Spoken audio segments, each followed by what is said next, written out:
I'm starting a new playlist and I want to talk about it for a minute why I feel this is important. It's going to be about disaster preparedness and some prepping.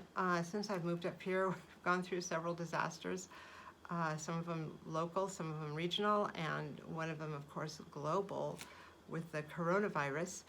And each one has set up its own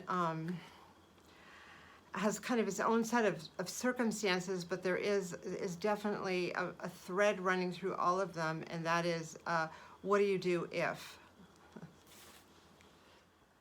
The first issue is what happens when your sources of power are gone and of everything you need to run a house.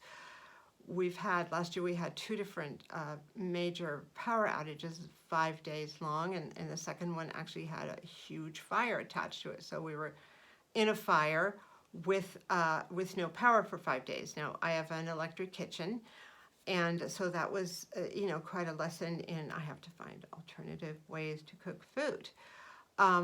We had, of course, with no electricity, there's no way to run any of your appliances, including your refrigerator and freezer. Fortunately, we had a generator. That was very lucky. That powered a lot of things here. We also, the first power outage we had, our little mountain area was not prepared. So there was suddenly no propane available, there was no gas available for your car, and anything you use to cook on or with, camping stoves, unavailable. And the second power outage, not only did we have the problem in our own area, but the whole region had no gas. And I think they may have had gas, but because the power was out, they weren't able to get the gas to your car.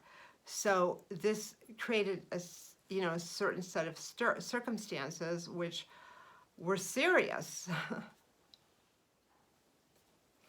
Additionally, I've had to be prepared for evacuations. I've been in two different circumstances where we had evacuation warnings. When one year the fire was coming from behind us, and this year the fire was coming towards us. So I had to make sure our car was ready to go and filled up with gas and had all the basic needs. And if it didn't have all the basic needs were right by the front door. And not only for myself, but for other people who are staying here with us. So that's also an issue. What should you have with you in the car at all times, and what you should be prepared to bring with you? And thirdly, what if you can't get to the grocery store, or you're financially unable to get to the grocery store because you're not working, you don't have any money, you're sick, there's the coronavirus, you're afraid. What do you do? So I hope to have some videos about that too, some ideas on some shelf-stable items you can have. I got a sun oven, how you can cook some of those shelf-stable items even without an oven. We got a propane burner this year, so we're going to be doing some stuff on the propane if we lose power and things like that. Anyway, my hope is that nobody ever needs to go through any of this, either the first time or a second time or ever again, but one never knows. Sometimes a disaster is global, sometimes a disaster is national, sometimes it's regional, sometimes a disaster is just in your own home. So I'm going to be presenting some ways which I'm trying to hedge against it and at least be somewhat prepared.